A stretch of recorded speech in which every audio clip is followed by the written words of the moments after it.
अनिल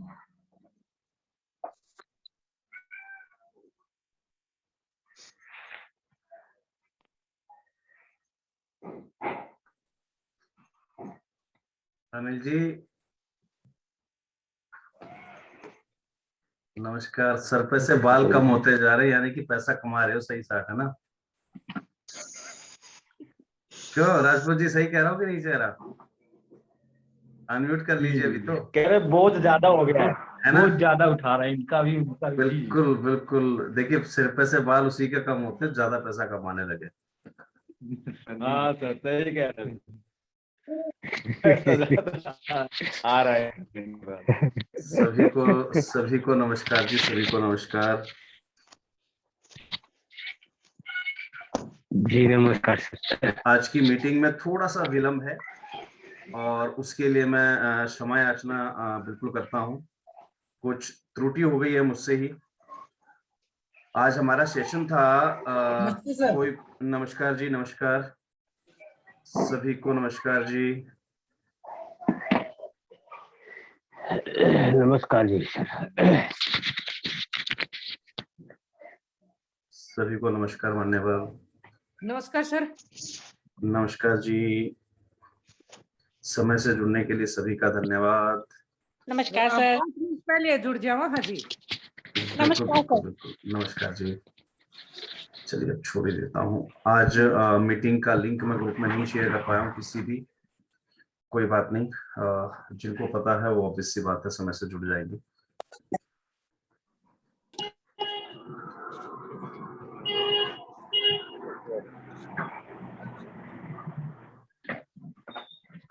आज का टॉपिक क्या है हमारा?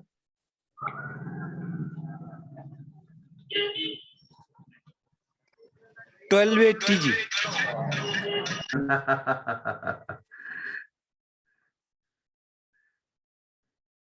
अनिल जी 1280 जी है।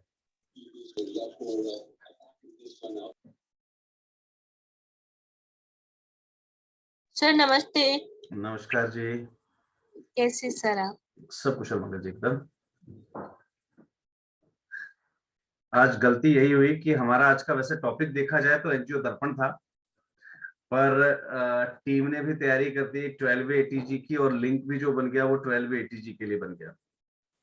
कोई बात नहीं, एनजीओ दर्पण का सेशन हम फिर कभी करेंगे। ठीक है जी। आज 1280 का ही सेशन ले लेते हैं। बड़ा सेंटर है सारा बताइए भाई आ जा ही नहीं। अपने आप को म्यूट रखिए शिवान जी।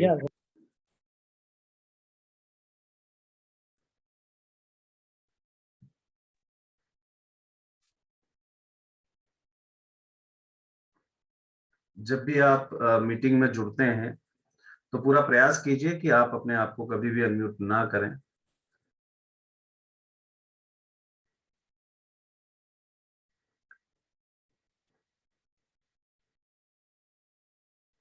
बिल्कुल दादा, मुझे आपका मैसेज मिल गया है, आप 10 मिनट बाद जुड़ पाएंगे। ड्राइव कर रहे हैं आप?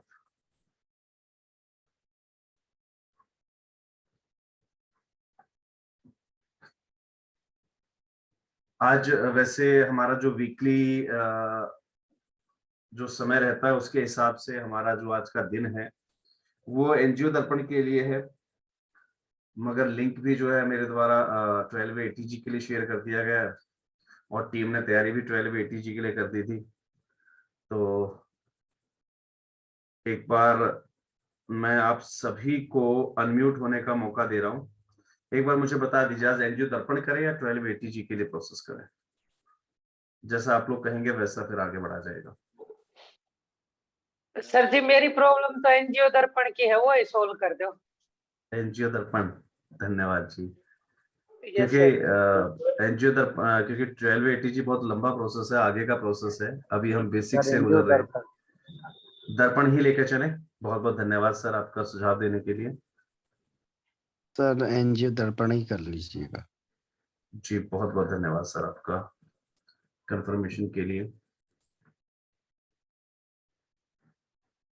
चलिए आज हम एनजीओ दर्पण के प्रोसेस को ही लेके चलते हैं। सविता मैम, मुझे एक बार आप चैट बॉक्स के अंदर सॉरी, मुझे आप व्हाट्सएप पे एक बार आपकी लॉगिन आईडी और पासवर्ड भिजवा दीजिए, फिर एक बार चेक करवाते हैं क्या दिक्कत है आपके एनजीओ दर्पण पोर्टल में भी, और साथ ही साथ एक टेस्ट भी हो जाएगा। हमारे सभी प्रतिभागियों को पता लग जाए कैसे हम 12A और ATG का प्रोसेसिंग करते हैं। पिछली बार जो आपने आईडी और पासवर्ड मुझे प्रोवाइड किया था वो गलत था, मुझे व्हाट्सएप कीजिएगा मैम, यहाँ ग्रुप चैट में मत डालिएगा, मुझे आप पर्सनली व्हाट्सएप कर दीजिएगा।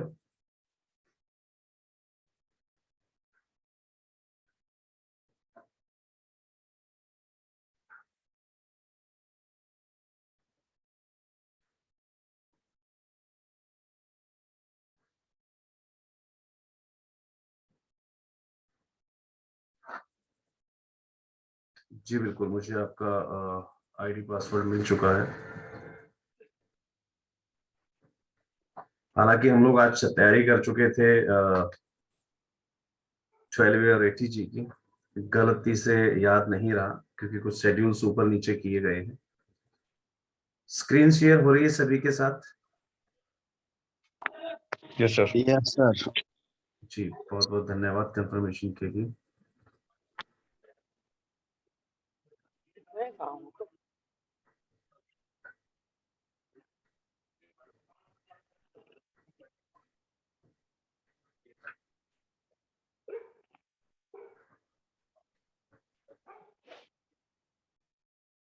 आज थोड़ा सा सिस्टम जो है स्लो चल रहा है किसी कारणवश।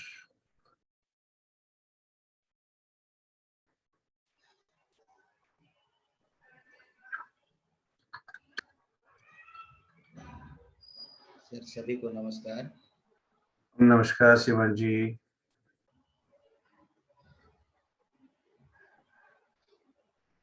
आज का जो हमारा विषय है वो एनजीओ दर्पण है, और एनजीओ दर्पण के अंदर भी बिल्कुल मत सोचिएगा कि हमने रजिस्ट्रेशन कर रखा है, दर्पण आईडी हमें मिली हुई है। भले ही आपको दर्पण आईडी मिली हुई हो, उसके बावजूद भी इसमें बहुत सारे ऐसे ट्रिक्स हैं, ऐसी चीजें हैं जो अगर आपने छोड़ी हुई हैं, आपने गलती की हुई है उन चीजों के अंदर, तो भी आगे आपको समस्याओं का सामना करना पड़ेगा। तो आज के टॉपिक को बिल्कुल लाइटली मत लीजिएगा कि आज तो एनजीओ दर्पण का टॉपिक है तो ऑलरेडी हमने कर रखा है या वीडियोस देख रखी है। भले ही वीडियोस देख रखी है, ये खासियत रहती है मेरे हर एक कार्यक्रम की कि हम जितनी बार वर्कशॉप भी करते हैं तो वर्कशॉप के अंदर भी लोग कहते हैं कि सर हर बार आप कुछ नया ही लेकर आते हैं, कुछ नया ही बताते हैं। तो पूरा प्रयास रहेगा कि आज भी मैं आपको कुछ नया ही बताऊं। आप अभी तक क्या कर चुके हैं मुझे नहीं पता, और कहाँ कहाँ पर दिक्कतें आती हैं, आज हम उस चीज के ऊपर बात करने वाले हैं। फर्स्ट ऑफ ऑल आपको गूगल पे सर्च करना होता है एनजीओ दर्पण लिखकर। जैसे ही आप एनजीओ दर्पण लिखकर क्लिक करते हैं तो कुछ इस प्रकार का इंटरफेस आपके सामने खुलकर आता है। मैं एक बार आपको फिर से दिखाना चाहूंगा।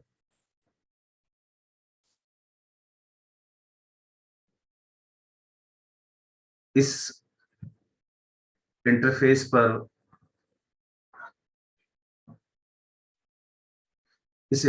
पर आने के बाद काफी सारी चीजें हमें यहाँ देखने को मिलती हैं। सबसे पहले मैं उस चीज के बारे में आपको बता देता हूँ जो इम्पोर्टेंट है, आपके काम की चीजें हैं। आपको यहाँ पर दिखा रहा होगा सबसे पहले होम पेज। होम पेज यही वो पेज है जो आप देख पा रहे हैं। इस होम पेज पर हमें कुछ चीजें बताई गई हैं जो कि हमारे लिए जानना बड़ा आवश्यक भी है। सबसे पहले अभी तक देश भर में से कुल 1,57,730 एनजीओ दर्पण पोर्टल पर रजिस्टर्ड हुए हैं, जबकि मैं पहले भी आपको बता चुका हूं कि आज देश भर में एनजीओ की संख्या जो है वो 42 लाख से ज्यादा है। अब 42 लाख एनजीओ में से सिर्फ 1,57,000 यहां तक क्यों आए हैं? इसका रीजन कहीं ना कहीं गलत सोच, गलत जानकारी या बहकावे में आकर संस्थाएं खोल लेना, कहाँ से शोर आ रहा है?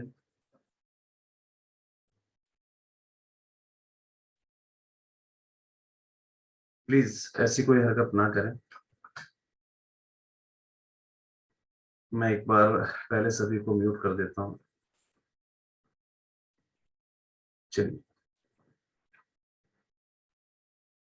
यहां पर 1,57,730 एनजीओस अभी तक एनरोल हुए हैं।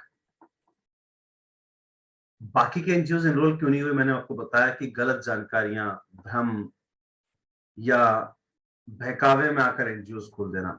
काफी लोगों के मन में भ्रम है सिर्फ एनजीओ खोल लेने से हमें ग्रांट्स मिल जाएंगी, जो फंडर्स हैं, जो टैक्स पेयर्स हैं, वो अपना टैक्स बचाने के लिए हमें डोनेशन दिया करेंगे। और एनजीओ खोलने का मतलब है कि आपने एक ऐसा बैंक अकाउंट खोल दिया है जिसमें जमा नहीं करना पड़ता, सिर्फ निकालना पड़ता है। इस भ्रम के साथ बहुत सारे एनजीओ खुले हुए हैं। एनजीओ ऐसा कोई बैंक अकाउंट नहीं है कि जिसमें अपने आप पैसा आता रहेगा, आप निकालते रहेंगे। ना ही ऐसा कोई बैंक अकाउंट, ना ही ऐसी कोई स्कीम आज तक गवर्नमेंट ने दी है कि बिना कुछ किए आपको जो है सब कुछ मिल जाए। तो इस भ्रम के साथ जो एनजीओ खुले हुए थे, उन एनजीओ उनकी संख्या जो है वो 42 लाख है। इसलिए यहां तक कुल 1,57,730 एनजीओ पहुंचे हैं। अगर मैं भ्रम से खुलने वाली स्थिति पर वास्तविकता दर्ज करूं तो इस बात में वास्तविकता है कि लगभग 60% एनजीओ सिर्फ और सिर्फ भ्रम की वजह से नहीं खुलते हैं, रजिस्टर्ड नहीं होते हैं, चल नहीं पाते हैं, क्योंकि उनको जानकारी नहीं है। किसी ने भी कैसा भी गाइड कर दिया, उसने उसको वैसा ही जो है रजिस्ट्रेशन करवा लिया। फिर जब उन्हें पता लगता है रियलिटी में कुछ नहीं मिलने वाला है, मैं आपको बड़ी प्रैक्टिकल सीन बताता हूं। यहाँ पर आप समाज सेवा कर रहे हैं, समाज सेवा करते हुए ये एक प्रैक्टिकल चीज है। देखिए यार, ये बात हमेशा याद रखिएगा कि यहाँ जो आपके साथ जानकारी साझा की जाती है, वो सारी की सारी जानकारी रियल लाइफ के अनुभव पर बेस्ड होती है। ऐसा नहीं कि मैं किसी किताब में से पढ़ के बताता हूं या कहीं से सीख कर बता रहा हूं आपको। जो जीवन में प्रैक्टिकली सीखा है, जीवन में प्रैक्टिकली कमाया, जीवन में प्रैक्टिकली देखा है, मैं उसके बेसिस पर आपको ये सारी नॉलेज देता हूं। काफी लोगों ने मुझे कमेंट किया था यूट्यूब चैनल पर, वो कमेंट अवेलेबल है कि सर कोई बुक हो जिसमें से सारी जानकारी लिख रखी हो ना, वो बुक ही हमें प्रोवाइड करवा दीजिए। ऐसी कोई बुक नहीं है, क्योंकि ये जो चीजें आप यहाँ सीख रहे हैं, ना तो आपको अपनी BSW की किताब में मिली थी, ना MSW की किताब में मिलेगी। यानी कि बैचलर ऑफ सोशल वर्क या मास्टर ऑफ सोशल वर्क भी आप कर लेंगे, तब भी जो जानकारियां यहाँ इस चैनल पे दी जाती हैं वो आपको वहां नहीं मिलेंगी, क्योंकि ये जीवन के जो खट्टे और मीठे अनुभव हैं उस पर आधारित जानकारियां हैं। जब हम सोशल वर्क करते हैं, उस सोशल वर्क के लिए हम 2 या 4 व्यक्तियों का समूह एक जो है सोशल वर्क, सामाजिक उपक्रम का एक बीड़ा उठाता है। और उसके लिए जब हम एक दूसरे और व्यक्तियों के पास जब जाते हैं हम सहयोग के लिए, तो वहीं से एक मिसगाइडेंस, शुरुआत वहीं से होती है। पहली शुरुआत होती है हमारे पड़ोस से। वहां से एक व्यक्ति आपको मिसगाइड करता है, अरे यार तुम ये रोज रोज पर्ची लेके आ जाते हो, कभी वैष्णो माता का चंदा, कभी इस जागरण का चंदा, कभी उस जागरण का चंदा, एक काम करो एनजीओ रजिस्टर करवा लो। उसके बाद आपको कोई दिक्कत नहीं आएगी, लोग भी डोनेशन आपको ज्यादा देंगे, क्योंकि अभी आप लोग बच्चे हो या अनरजिस्टर्ड हो, इसलिए लोग आपका यकीन नहीं करते हैं, इसलिए डोनेशन कम आता है। आप रजिस्ट्रेशन करवा लो, फिर डोनेशन अच्छा आया करेगा। अब बात को समझना, आप शुरुआत कहां से हुई? आपके पड़ोस से, आपके रिश्तेदारों से, आपके ऐसे जानकारों से जिन्होंने अल्प ज्ञान के रहते आपको कोई भी जो है कमेंट पास कर दिया, भाई ऐसा करो। अब आप जाकर जो है ट्रस्ट, सोसाइटी या सेक्शन 8 बना लेते हैं, बिना किसी नॉलेज के, बिना किसी टारगेट के, ना ये सोच कर कि आगे का परिणाम क्या होगा क्या नहीं होगा। अब आप रजिस्ट्रेशन करने के बाद उन्हीं लोगों के पास फिर से जाते जिन्होंने आपसे कहा था कि पहले अगर आपकी संस्था रजिस्टर्ड होगी तो मैं आपको डोनेशन दूंगा। जब आप उनके पास जाते हैं तो फिर वो एक और नया आपके सामने भ्रम डालते हैं जिन संस्थाओं जो संस्थाएं इस बात से इस सच से वाकिफ हैं और रूबरू हो चुकी हैं, वो बिल्कुल मुझे चैट बॉक्स में लिख के बताएं कि आप बिल्कुल सही कह रहे हैं, ये प्रैक्टिकल अनुभव है। जब आप जाते हैं डोनेशन के लिए तो वो कहते हैं अरे यार तुम्हारे पास ना 8TG और 12A नहीं है, इसलिए तुम्हें डोनेशन नहीं आ रहा। एक काम करो, पहले 12A 8TG बनवा लो, उसके बाद जितने भी सरकारी नौकर हैं, अफसरशाह लोग हैं, जिनको अपनी सैलरी पे ना टैक्स देना पड़ता है, वो लोग आपको डोनेशन दिया करेंगे। फिर तो उसके बाद अपना धंधा चल निकलेगा। फिर तो चांदी चांदी है, पैसे गिनते गिनते थक जाओगे, नोट गिनने की मशीन खरीदनी पड़ेगी। ऐसे प्रलोभन, ऐसे झूठे सपने दिखाए जाते हैं। फिर व्यक्ति थोड़ी सी और मेहनत करता है, फिर उठाकर जो है 12A 8TG भी ले लेता है। अब 12A 8TG लेकर घूमता फिरता है, कभी इस डिपार्टमेंट, कभी उस डिपार्टमेंट, कभी इस CSR ग्रांट के लिए, कभी उस CSR ग्रांट के लिए, कभी इस कंसल्टेंट से ठगा गया, कभी उस कंसल्टेंट से ठगा गया। और हार थक के जब लास्ट मोमेंट को बैठने वाला होता है कि नहीं यार अपने बस का नहीं है और ये NGO ऐसे चल ही नहीं पाएगा, उस समय शायद मेरे जैसे कोई बुद्धू ज्ञानी एक और मिल जाता है आपको, वो कहता है अरे यार तुम्हें ग्रांट इसलिए नहीं मिल रही क्योंकि तुम्हारे पास FCRA नहीं है, यहाँ थोड़े फंड रखा है, ये इंडिया है, यहाँ लोग भूखे मर रहे हैं। विदेश से $1 आएगा, उसका मतलब है सीधा सीधा 98 रुपए आपकी जेब में। सिंगापुर से डॉलर है तो सीधा सीधा 68 रुपए आपकी जेब में, है ना। तो मेरे से एक बुद्धिजीवी जो है बेईमान अज्ञानी व्यक्ति आपको फिर एक ज्ञान दे देता है कि अब आप FCRA करवा लो। अब साहब दौड़ते हैं, 40-50 हजार रुपए खर्च करते हैं उठाकर, फिर वो FCRA भी लेकर आ जाते हैं।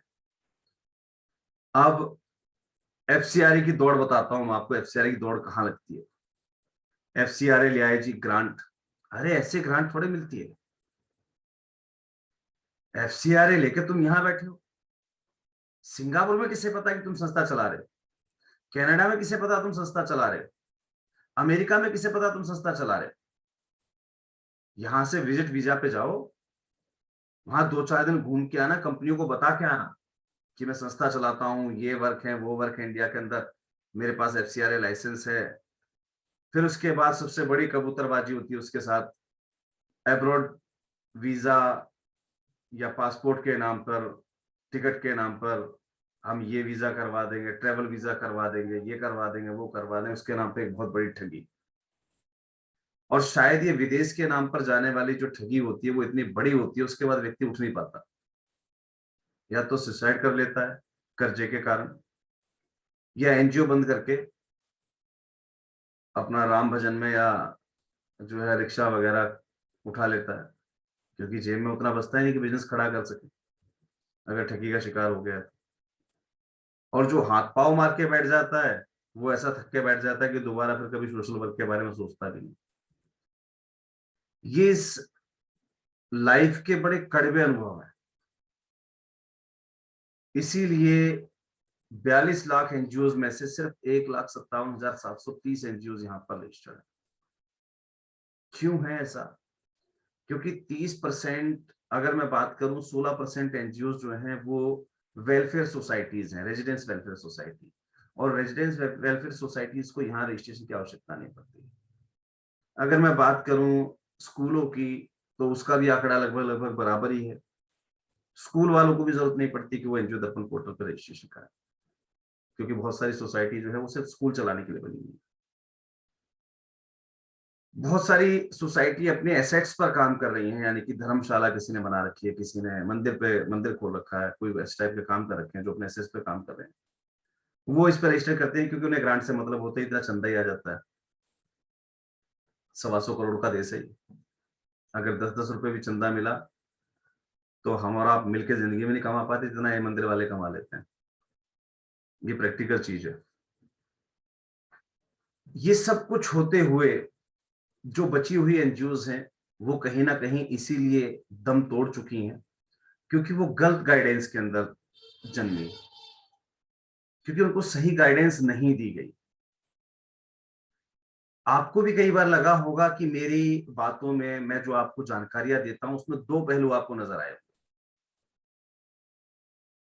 जिन लोगों ने बहुत बारीकी से गौर किया है, जो लोग बराबर मुझे सुनते हैं, उन्होंने बिल्कुल पता होगा कि मेरी बातों में आपको दो पहलू नजर आए होंगे। एक तरफ मैं कहता हूं कि अगर आपको सोशल वर्क करना है तो आपको पैसा की आवश्यकता नहीं है, सिर्फ आपका मन होना चाहिए कि हाँ मुझे सोशल वर्क करना है। एक तरफ जब कोई व्यक्ति मुझसे पूछता है कि सर मुझे सेक्शन 8 करवानी है, आप तो पैसे बताओ कितने लगेंगे, मैं उसको साफ कहता हूँ भैया मेरे, जब तेरी जेब में 5 लाख रुपए रखे हो तब सेक्शन 8 की तरफ बढ़िए, उसके उसके बिना मत बढ़िएगा। अभी आप जो कर रहे हैं वही ठीक है। शायद आपको दो पहलू नजर आए होंगे। इन दोनों पहलुओं के पीछे कुछ कारण हैं, कुछ विशेष चीजें हैं।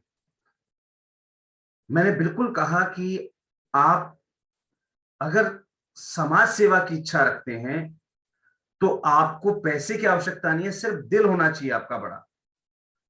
तो जो लोग सिर्फ समाज सेवा करना चाहते हैं, जिनको ग्रांट से मतलब नहीं है, फंड मिले नहीं मिले कोई बात नहीं, किसी का उद्धार मेरे हाथों होना चाहिए, उस व्यक्ति को पैसे की आवश्यकता नहीं है संस्था चलाने के लिए। बहुत सारे प्रोग्राम है, पूरे बायोलॉजी में आपको बताया गया था 255 कार्यक्रम, 256 कार्यक्रम आपको बताए गए थे। ये सभी काम, ये सभी सोशल वर्क, आप वेबिनार इस पे वेबिनार करो, आप सेमिनार करो, जागरूकता शिविर निकालो, रैली निकालो, ये करो वो करो, ऐसे करीबन हमने 11 चीजें आपको वर्कशॉप में बताई थी पूरे महीने के लिए, 12 महीनों के लिए, कि आप एक ही प्रोग्राम को 12 तरीकों से कंडक्ट कर सकते हैं। अब प्रोग्राम मैंने आपको बायोलॉजी में बता दिए हैं 200 से ज्यादा। अगर नारी सशक्तिकरण की बात करूं और उस पर मैं 12 के 12 स्टेप्स की बात करूं, हम उसके लिए वेबिनार भी करेंगे, सेमिनार भी करेंगे, पेंटिंग कंपटीशन भी करेंगे, ड्राइंग कंपटीशन भी करेंगे, हम उसके लिए जो है कैंडल मार्च भी निकालेंगे, हम उसके लिए जो है अवेयरनेस कैंप भी लगाएंगे। अगर मैं इस टाइप से ये सेक्टर्स की बात करूं, ये सभी के सभी स्टेप्स अगर मैं एक एक पॉइंट पर, यानी कि आज महिला सशक्तिकरण की बात हो, चाहे बेटी पढ़ाओ की बेटी बचाओ की बात हो, चाहे चाइल्ड अब्यूज की बात हो, है ना, चाहे सौंदर्यीकरण की बात हो, चाहे स्वच्छता अभियान की बात हो, हम जैसे अभी रोड सेफ्टी वीक मनाया जा रहा है तो इसमें बताया गया आपको सेमिनार भी करने हैं, वेबिनार भी करने हैं, वर्कशॉप भी करने हैं आपको, ये सारी। तो ये जो कंडक्टिंग जो आपके मोड्स हैं, इन कंडक्टिंग मोड्स को अगर आप हर एक सोशल एक्ट पर लागू कर दें, हर एक सोशल एक्टिविटी पे, तो पूरी साल निकल जाएगी आपकी, आपकी संस्था रोज अखबार में रहेगी और आपका पैसा भी खर्च नहीं होगा। ये होती है सिर्फ समाज सेवा की भावना कि नहीं मुझे समाज सेवा करनी है कैसे भी हो, और पैसा भी नहीं है मेरे पास। ये सिर्फ उनके लिए सब कहा जाता है कि संस्था चलाने के लिए पैसों की आवश्यकता नहीं है। संस्था चलाने का मतलब समाज सेवा करने के लिए, जो दिल से समाज सेवा करना चाहते हैं। अब जो चाहते हैं कि नहीं मुझे समाज सेवा करनी है, इतने बड़े स्तर पे करनी है कि उसके अंदर पैसा भी खर्च हो रहा है, उतना पैसा मेरे पास है भी नहीं, मुझे कहीं से ग्रांट भी मिल जाए, मुझे कहीं से फंड भी मिल जाए, मुझे कहीं से प्रोजेक्ट भी मिल जाए। अगर ऐसी संस्था आप चलाने के लिए बैठे हुए हैं, हम बात कर रहे हैं फॉर्च्यून 500 की, मेरे पास कुछ लोगों के मैसेज आते हैं कि सर नेट में थोड़ी सी प्रॉब्लम चल रही है, उसकी वजह से ना मैं कई बार कनेक्ट नहीं हो पाता हूं। यार आप फॉर्च्यून 500 में जुड़ने की बात कर रहे हैं और आपके पास इंटरनेट कनेक्शन आपका स्लो है, जुड़ गए आप, तो आप फॉर्च्यून 500 में जुड़ने की बात कर रहे हैं। एक दिन आपने चाय का प्रोग्राम लगा लिया। अनिल जी आप एक बार अपने आप को अनम्यूट कीजिएगा, मैं कुछ चीजों से जरूर आज रूबरू होना चाहूंगा। कुछ बातें कड़वी जरूर होती हैं, लेकिन आज अगर स्पष्ट होंगी तो शायद जिंदगी में हमें दुख नहीं देंगी वो। एक बार हैंड रेज कर दीजिएगा सर, जो कि मैं आपको इजीली सर्च कर पाऊं। अनिल जी एक बार हैंड रेज कर दीजिएगा आपकी किसी भी सिस्टम से, जो कि मैं आपको, हाँ दिख गए आप, मुझे अनम्यूट कीजिए अपने आप को।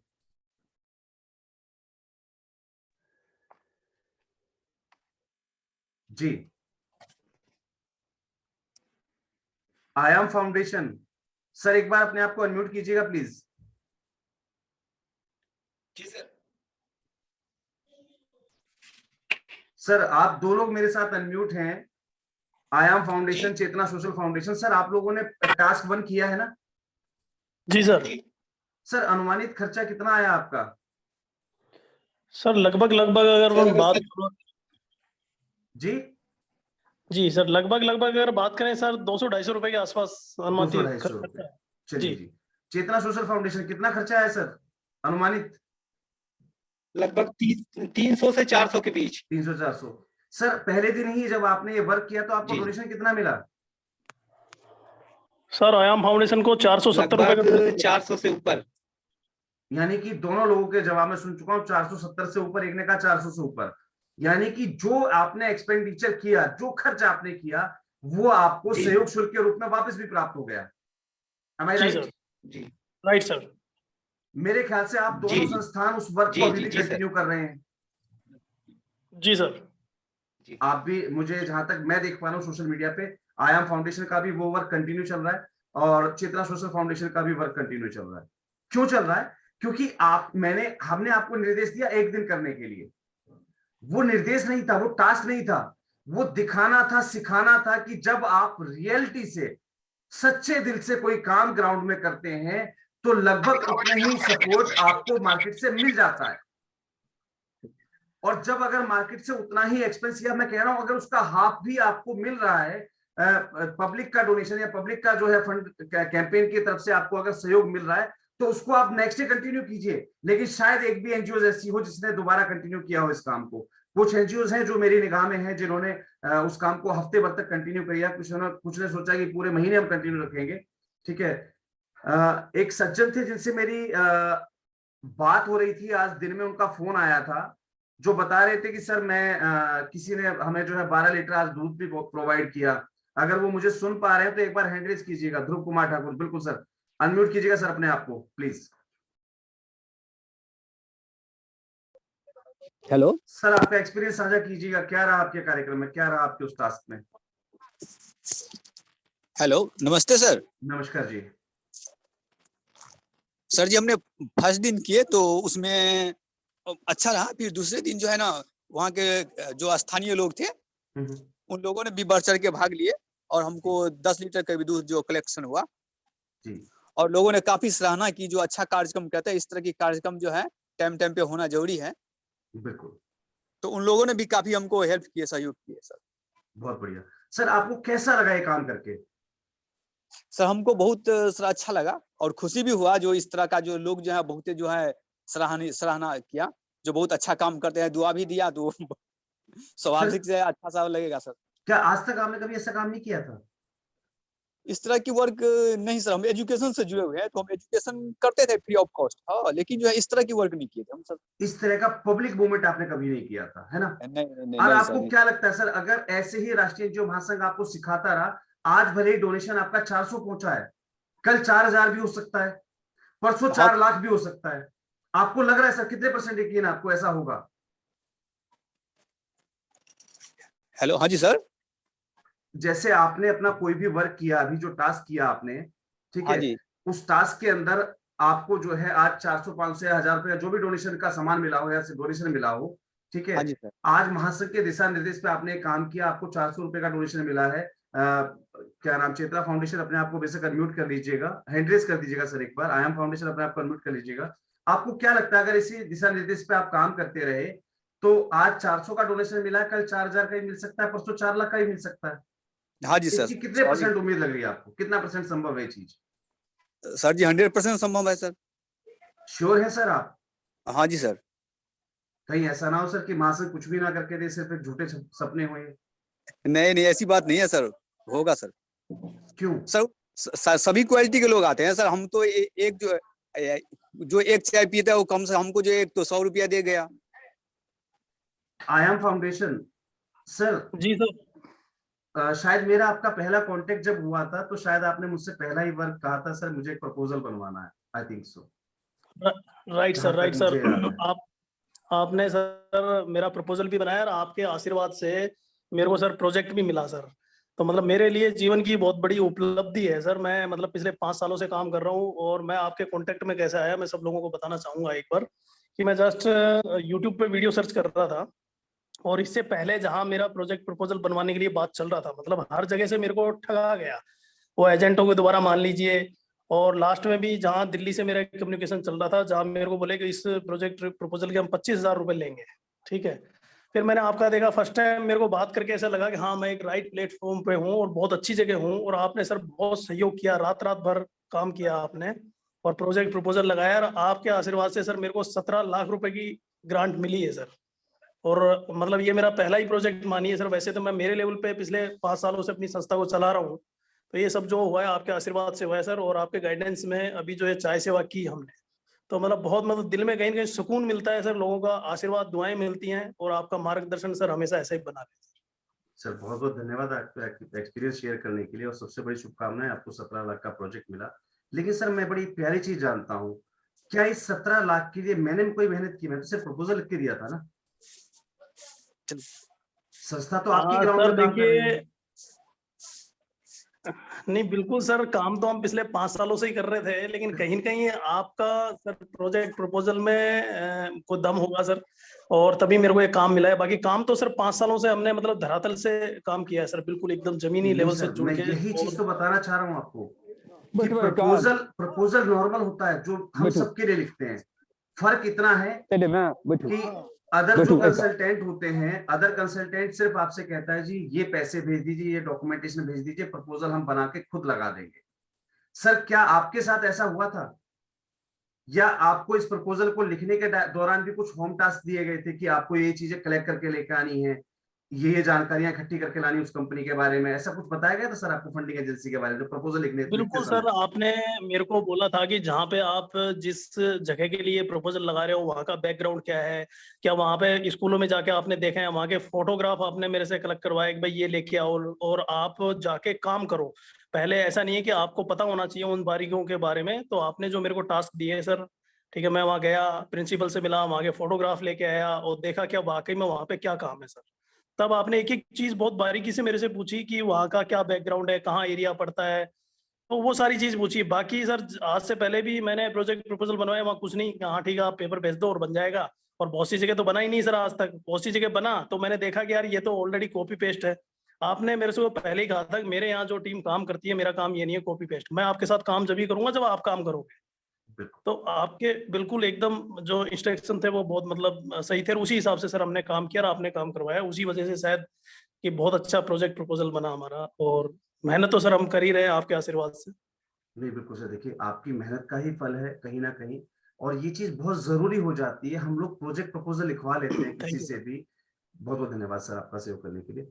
बहुत जगह हम प्रोजेक्ट प्रपोजल लिखवा लेते हैं, कुछ भी उठाकर किसी ने कुछ भी लिख के भेज दिया, हमने मान लिया। ऐसा नहीं है। जब आप प्रपोजल लिखते हैं तो उसके लिए होमवर्क करना पड़ता है। वही होमवर्क आईएम फाउंडेशन को दिया गया था कि आप जाइए ये चीजें कलेक्ट करके लेके आने उस कंपनी के बारे में, क्योंकि जिस कंपनी को हम प्रपोजल भेज रहे हैं उसका बैकग्राउंड हमें पता होना चाहिए, उसने हमारे क्षेत्र में क्या क्या काम करके हम उसको पहले अप्रिशिएट करें। कुछ चीजें होती है जो हमारी खुद की हमें ड्राइव करके देनी होती है। आप इस प्रोजेक्ट प्रपोजल के लिए आवेदन करने जा रहे हैं तो इससे संबंधित आपने क्या क्या एक्टिविटीज कर रखी हैं, और वो एक्टिविटीज आप तभी जो है दे पाएंगे जब आपने कंडक्ट की होंगी। हमारे साथ जुड़े हुए प्रतिभागियों में से कुछ प्रतिभागियों ने आज तक टास्क को कंप्लीट किया ही नहीं है। किसी दिन इससे रिलेटेड एक ग्रांट आएगी और उस दिन आप सोचेंगे सर मेरे पास तो इसका एक्सपीरियंस ही नहीं है। काफी लोग कहते हैं सर इसका एक्सपीरियंस तो है ही नहीं हमारे पास, सर आपने फला काम कहा था उसका एक्सपीरियंस है ही नहीं हमारे पास। एक्सपीरियंस कहां से होगा भैया जब तक करेंगे नहीं तो। अभी रोड सेफ्टी एडवोकेसी का वीक मनाया जा रहा है। इस रोड सेफ्टी एडवोकेसी वीक में मुश्किल से मुश्किल मैंने देखा है तो 5 से 7 संस्थाएं काम कर रही है इस समय। 56 या 60 संस्थाएं हमारे साथ रोज जुड़ती हैं, और बकायदा लगातार बताया जा रहा है कि 11 तारीख से लेकर 17 तारीख तक government road safety advocacy week मना रही है। हम पार्टिसिपेट नहीं करेंगे क्यों? हमने ग्रांट अप्लाई नहीं करी। अरे बुद्धिजीवी लोगों, आज अप्लाई नहीं करी 3 साल बाद तो करोगे। जिस दिन अप्लाई करने जाओगे उस दिन क्या दिखाओगे? एक्सपीरियंस कहां है आपको? वो एक्सपीरियंस यहीं से कलेक्ट होता है। ये मत सोचिए मैंने आवेदन लगाया तो मुझे जरूरत ही नहीं है अप्लाई करने की। 3 साल बाद जब आपको आवेदन करने की जरूरत पड़ेगी उस दिन आपके लिए यही जो काम आपने आज किया है ये एक्सपीरियंस के रूप में काम आएगा आपके। हमें सिर्फ भागवत की तरह सुन लेना है, इंप्लीमेंट कुछ नहीं करना है। इंप्लीमेंट नहीं करेंगे तो साहब रिजल्ट में आपके सामने रखा हुआ है मैंने कि 42 लाख एनजीओ में से 1,57,000 यहाँ स्क्रीन पर। 1,57,330 है। एक दिन इनमें से आपका नाम भी कम हो जाएगा, 1,57,729 हो जाएंगे। वो दिन दूर नहीं है अगर इंप्लीमेंट नहीं करेंगे हम और आपको। यहाँ पर हमें 23 पार्टिसिपेटिंग 53 पार्टिसिपेटिंग डिपार्टमेंट्स बताया गया है, 35 ऑनलाइन डिपार्टमेंट्स बताए गए हैं। याद रखिएगा ये जो 35 ऑनलाइन डिपार्टमेंट्स हैं, ये डायरेक्टली ग्रांट के लिए दिए जाते हैं हमें। 35 जो है ऑनलाइन डिपार्टमेंट हमारे पास, जिन पे क्लिक करके हम इसकी पूरी लिस्ट निकाल सकते हैं। देखिए मैंने आपके सामने यहाँ पर अभी जो है क्लिक कर दिया है। थोड़ा सा सर्वर भले ही स्लो है, लेकिन अभी आपके सामने जैसे ही ओपन होता है, देखिए जैसे ही मैंने इस पे क्लिक किया, हमारे पास 35 था कुछ, यहाँ पर देखिए 35 तक आ रहा है हमारे पास। ये मिनिस्ट्री ऑफ टूरिज्म का कुछ नई ग्रांट आ चुकी है, क्योंकि मैंने लास्ट वाली लिस्ट में आज पहली बार देखा है HSRT। एक बार विजिट कर लीजिएगा सभी लोग HSRT को, तो टूरिज्म से रिलेटेड हो सकता है कोई ग्रांट नहीं आई होगी, इसलिए अपडेट किया गया है। 35 हमारे पास ऑनलाइन डिपार्टमेंट है। इसके अलावा 53 हमारे पास पार्टिसिपेटिंग डिपार्टमेंट होते हैं। हमने आज तक कभी सर्च नहीं किए होंगे ये। इन सभी को सर्च करते रहिए बराबर। यहां पर मिलती है आपको ग्रांट की इंफॉर्मेशन। काफी लोग पूछते सर आपको कहां से जानकारी हो जाती है कि ग्रांट आई हुई है? भैया मैं आपकी तरह खाली नहीं बैठता, मैं मेहनत करता रहता हूं। अगर सीखता हूं तो उसको इंप्लीमेंट करता रहता हूं, और इंप्लीमेंट करेंगे तभी सक्सेसफुल हो पाएंगे। ये बात हमेशा याद रखिएगा, ये बहुत जरूरी चीज है। रही बात एनजीओ दर्पण पर रजिस्ट्रेशन प्रोसेस की, रजिस्ट्रेशन प्रोसेस के अंदर हम चलते हैं एक बार। मैं यहाँ पर आपको कुछ चीजें जरूर बताना चाहूंगा, अंदर की चीजें जो आपको बारीकी से देखनी है, सीखनी है और समझनी भी है।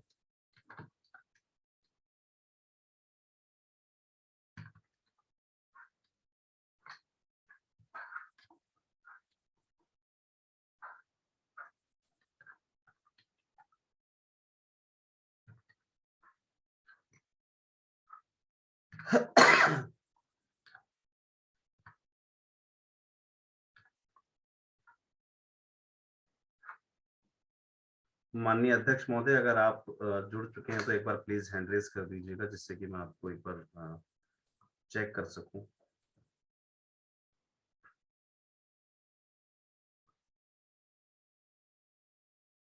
जी सर, बहुत बहुत धन्यवाद सर आपका।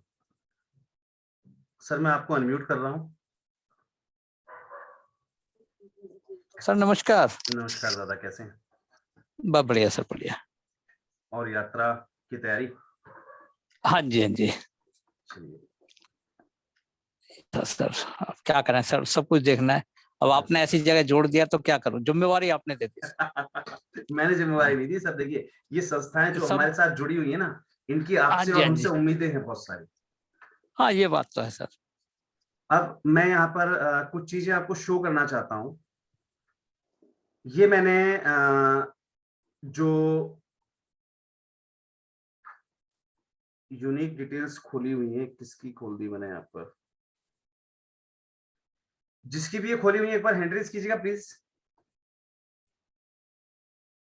पता नहीं किस किसने व्हाट्सएप कर दिया यार। हाँ अनम्यूट कीजिए सर अपने आप को। नारायण कुंज सोशल वेलफेयर फाउंडेशन। सर क्या दिक्कत आ रही है आपको इसमें?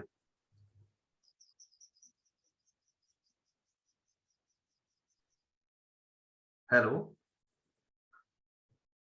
नारायण कुंज सोशल वेलफेयर फाउंडेशन।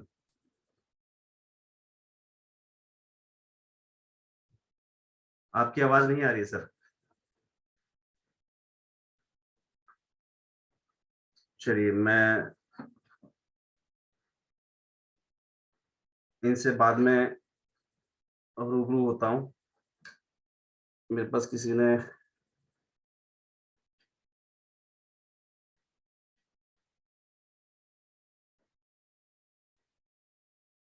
मैम आपने मुझे शायद व्हाट्सएप ही नहीं किया अभी तक। सॉरी, करी है आपने, ठीक है।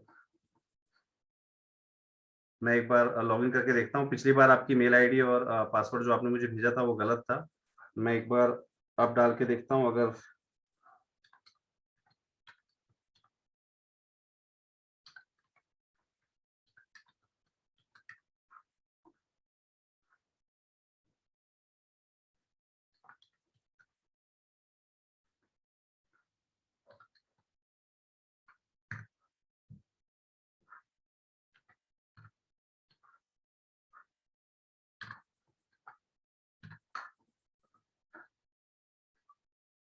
मैडम आपके हमेशा आईडी और पासवर्ड गलती होते हैं।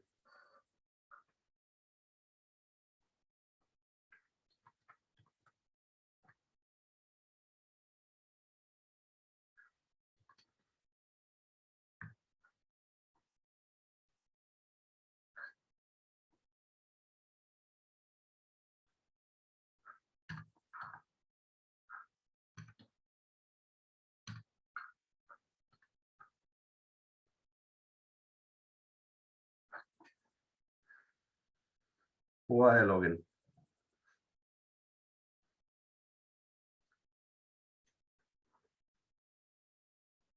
अपने आप को एक बार हैंड रेज कीजिएगा मैम, आपका जिनकी भी एनजीओ दर्पण की लॉगिन आईडी थी जी, अपने आप को अनम्यूट कीजिए। Yes sir. क्या कह रहा है आपका कंसल्टेंट, क्या दिक्कत आ रही है इसमें? इसमें सर ये दिक्कत आ रही है कि जैसे मेंबर्स की लिस्ट है ना, उसने इस पे अपलोड करना चाहा 3 मेंबर्स की, तो सबकी आईडी है ना वो गलत बता रहा है कि ये सबकी आईडी गलत है। सबकी आईडी गलत है? Yes sir. एक चेयरमैन है ना जो हमारे ट्रस्ट के श्रीयातर सिंह जी, हम्म। उनकी तो ठीक है, बाकी किसी की भी अगर आईडी लगा रहे हैं तो गलत दिखा रही है वो आईडी, सबकी गलत मैम है। देखिए, सबसे पहले यहाँ पर देखिए, आप स्क्रीन आपको दिख रही है? Yes sir. आपने यहाँ पर गलती की हुई है, आपका ऑर्गेनाइजेशन रजिस्ट्रेशन सर्टिफिकेट मैच नहीं हो रहा, जो डिटेल आपने फिल करवाई, आपके कंसल्टेंट ने फिल करी है, ठीक है जी। दूसरा, अच्छा सर। आपके organisation registration certificate not matching, दोनों बार आपका एक ही एरर दिया। जब तक आप इस एरर को दूर नहीं करेंगे, ठीक है, तब तक आपका कुछ भी नहीं हो पाएगा। और क्या कह रहा है आपका कंसल्टेंट कि आपके जो मेंबर्स हैं उसकी आईडीज को सब ब्लैकलिस्ट किया हुआ गवर्नमेंट ने? Yes sir. मैडम ये फालतू की बातें जो है ना, एनजीओ वाले इसीलिए बोलते हैं, ये कंसल्टेंट जिनको नॉलेज नहीं होती है ना, वो इसीलिए बोलते हैं। यहाँ पर सबसे बड़ी समस्या पता है क्या आ रही है, कि आपने रजिस्ट्रेशन नंबर जो यहाँ पर दिया हुआ है, वो रजिस्ट्रेशन नंबर आपके जो है आरसी अनअप्रूव्ड, ठीक है जी। यहाँ पर आपकी आरसी जो आपका रजिस्ट्रेशन सर्टिफिकेट है उसको अनअप्रूव कर दिया गया है, ठीक है जी। इसकी वजह से आपका जो है वो डिटेल नहीं उठा पा रहा है। अब मैं आपके एक बार लॉगिन करके पहले चेक कर लेता हूँ कि कहाँ कहाँ पर क्या क्या गलतियां की हुई हैं आपके कंसल्टेंट ने। इसीलिए बार बार मना किया जाता है कि जो है, जिनको नॉलेज ना हो ऐसे कंसल्टेंट के पास अपना काम देकर मत फंसा कीजिए। यहाँ पर अब आपको करना क्या है मैं आपको बता देता हूँ। सबसे पहले जितने भी एनजीओ सभी हमें सुन रहे हैं वो इस चीज का ध्यान रखें। मैं आपको कुछ चीजें बेसिक्स यहाँ पर बताना चाहूंगा, एक बार ध्यान से सुनते रहिएगा।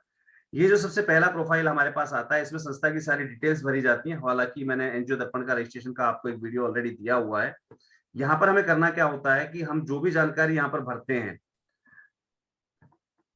सोसाइटी है मैडम आपकी या ट्रस्ट है? ट्रस्ट है सर, ट्रस्ट है सर। ट्रस्ट पे मोहर किसकी है, चैरिटी कमिश्नर की किसकी है? सर तहसीलदार की है सर। सब रजिस्ट्रार की? Yes sir. चेक कर लीजिएगा, इंडियन ट्रस्ट एक्ट 1882। आपकी जो यूं है ट्रस्ट, सर। सुनिए, आपकी जो ट्रस्ट अपलोड की गई, डीड अपलोड की गई, वो गलत अपलोड की गई, ठीक है जी।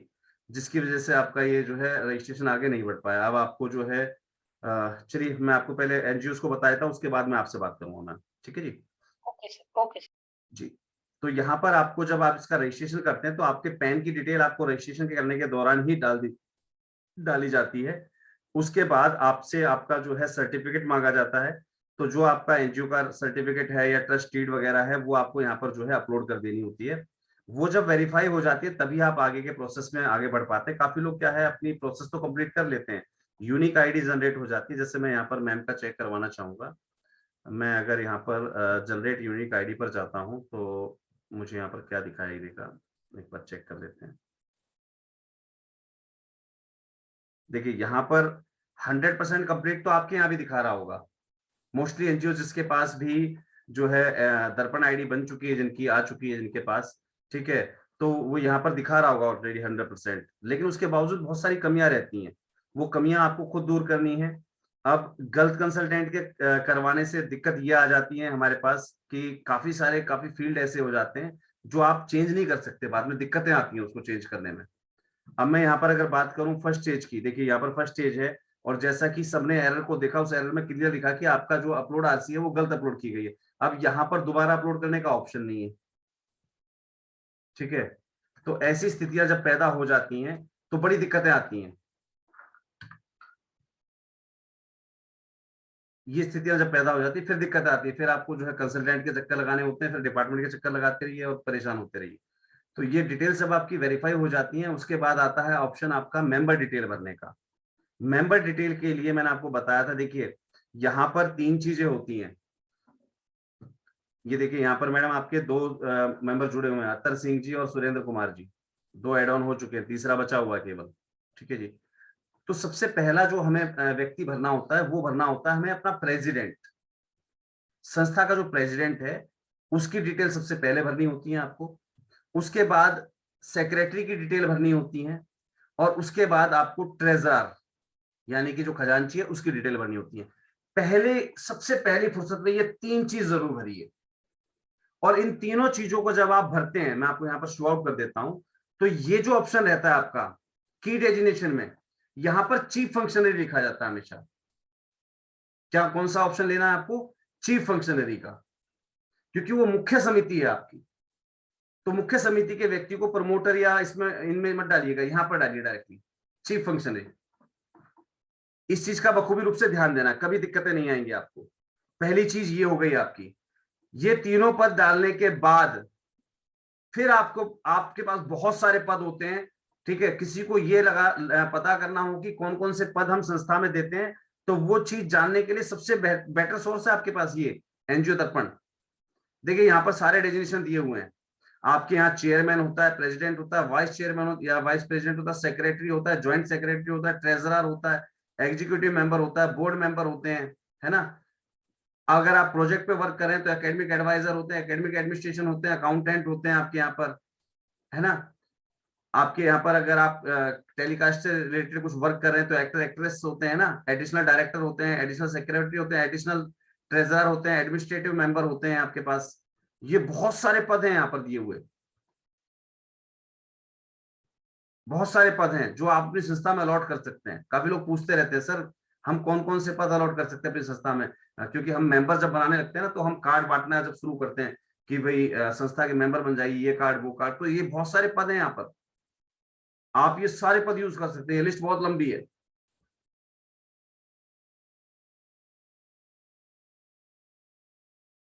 ये लिस्ट बहुत लंबी है, ये सारे पद होते हैं आपके पास, ये सारे पद आप अलॉट कर सकते हैं आपकी संस्था के अंदर।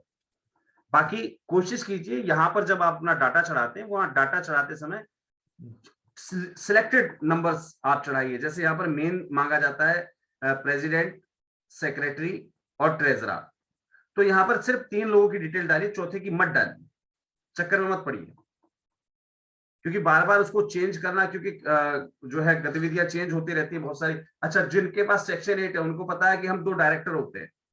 अब उन डायरेक्टर में से जिस व्यक्ति को आपने बैंक अकाउंट की अथॉरिटी दी हुई है ऑपरेट करने की, उसको ट्रेजरर में डालिए हमेशा, और दूसरे व्यक्ति को आप प्रेसिडेंट में डाल दीजिए। बचा सेक्रेटरी, सेक्रेटरी तो ऑब्वियस सी बात है कि आप कोई भी जो है अपना वहां पर अपॉइंट कर सकते हैं। यहाँ पर हैंड रेज हुआ सौरभ तिवारी जी का, बताइए सर क्या कहना चाह रहे हैं।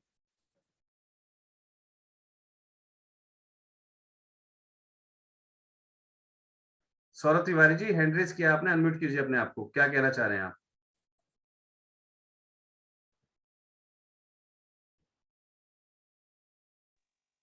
सर जी सर मैं ये कह रहा हूँ कि एनजीओ दर्पण में जो अकाउंट मेरा लगा हुआ है, अकाउंट मेरे डायरेक्ट में है, मतलब मैं ही उस अकाउंट को देख रहा हूँ 2 डायरेक्टरों पे। तो सर एनजीओ दर्पण में फिर भी मेरे 3 लोग लगे हुए हैं, तो ऐसा क्यों हुआ है? ऐसा क्यों हुआ? मतलब कि 2 डायरेक्टर थे, हाँ, सेक्शन 8 में है मेरा रजिस्ट्रेशन, हाँ, फिर भी जिस कंपनी मैंने अपना एनजीओ दर्पण करवाया था उनने एक और लोगों का नंबर मांगा था सेक्रेटरी के तौर सबसे पर। बड़ी चीज है, आप शायद पिछले सेशन में एब्सेंट रहे हैं। आपको बताया गया है कि जब भी आप अपनी संस्था रजिस्टर कर लेते हैं तो आपको एक कार्यकारिणी बनानी होती है। उस कार्यकारिणी में अध्यक्ष, उपाध्यक्ष, सचिव, कोषाध्यक्ष सबको पद देने होते हैं जी। वो इसीलिए करवाए गए थे, वो इसीलिए बताए गए थे कि यहाँ आपको जरूरत पड़ने वाली उन पदों की। हाँ जी सर, इसीलिए। ठीक है जी, अवेयर रहा कीजिए सर, मीटिंग में हमेशा जुड़ा कीजिए। Okay sir, okay. चलिए जी, यहाँ पर ये फाइल होने के बाद काफी सारे बहुत सारी संस्थाएं, मैं आपको अभी सभी लोग नोट डाउन कर लीजिएगा। सर मैं अभी प्रश्न थोड़ी देर बाद दूंगा, लेनोवो टैब जो भी हैं आप, प्रश्न मैं अभी थोड़ी देर बाद दूंगा। चलिए एक आपका प्रश्न ले लेता हूँ, बताइए क्या कहना चाह रहे हैं आप। लेनोवो टैब 3rd जनरेशन जो भी हैं, अपना नाम से एंटर हुआ कीजिए सर जी, बताइए। हाँ सर, मेरा आवाज जा रहा है क्या? जी बताइए। हाँ सर, मेरा भी सेक्शन 8 कंपनी है हाँ और मैं डायरेक्टर दो हूँ। मैं जैसे मैं और मेरे मेरे साथ जो डायरेक्टर हैं दो, हाँ उनका भी है और एक साथ मेरे और एक आदमी को मेरे में भी जुड़े हैं। ठीक है। और उसमें मैं ये उनका पैन कार्ड मांगे हैं, पैन कार्ड मांग के उससे ट्रांजैक्शन होता है। एक पेमेंट मेक करते हैं, दूसरा ऑथराइज करते हैं, फिर जाता है पेमेंट। मैं एडमिन बना हूँ और वो एक मेकर है, एक चेकर है। ठीक है। तो इसमें जैसे मेरा वो जो समिति है वो नहीं बना हुआ है, तो उसको फिर बनाना पड़ेगा कि मेरे को सर क्या पद वीडियो में देख के बनाना पहले समिति बनाइए। आपको अपने प्रश्न ही क्लियर नहीं है अभी तक, और आप शायद अभी तक अपडेट नहीं है महासंघ के साथ। जैसा जैसा गाइड किया जा रहा है वैसा वैसा कंप्लीट करते रहिए।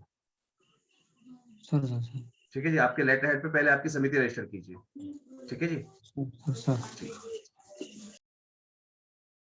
सर मैं प्रश्न अब थोड़ी देर बाद ले लूं तो बेस्ट रहेगा, पहले बाकी लोगों को समझ लेने देते हैं चीजों को। चलिए जी, अब हम बात करते हैं सोर्स ऑफ फंड की। यहां पर 80% एनजीओज ने सिर्फ एक ही काम कर रखा है। यहां क्लिक करते हैं, फाइनेंशियल ईयर सेलेक्ट किया, नो टिक किया, नोट एप्लीकेबल किया और सेव कर दिया। जिसने भी ये गलतियां कर रखी हैं, याद रखिएगा आगे आने वाले समय में आपको दिक्कतें आने वाली हैं। आज तक कभी ने किसी ने यहां क्लिक नहीं किया होगा। अरे यार, ऑलरेडी अगर आप ग्रांट ले रहे हैं, किसी प्रोजेक्ट पे वर्क कर रहे हैं, तो एनजीओ दर्पण पोर्टल पे उसको अपडेट कीजिए।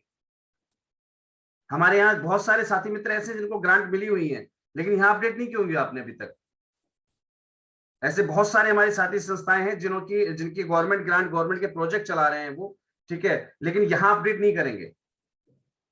यहां पर अपडेट करना जरूरी है, याद रखिएगा। जैसे ही आप इसको यस पे टिक करते हैं, ये सारे सोर्सेज आपको भरने पड़ते हैं कि किस सोर्स से आपको जो है सेंट्रल का फंड है, स्टेट का फंड है या ओवरसीज फंड है।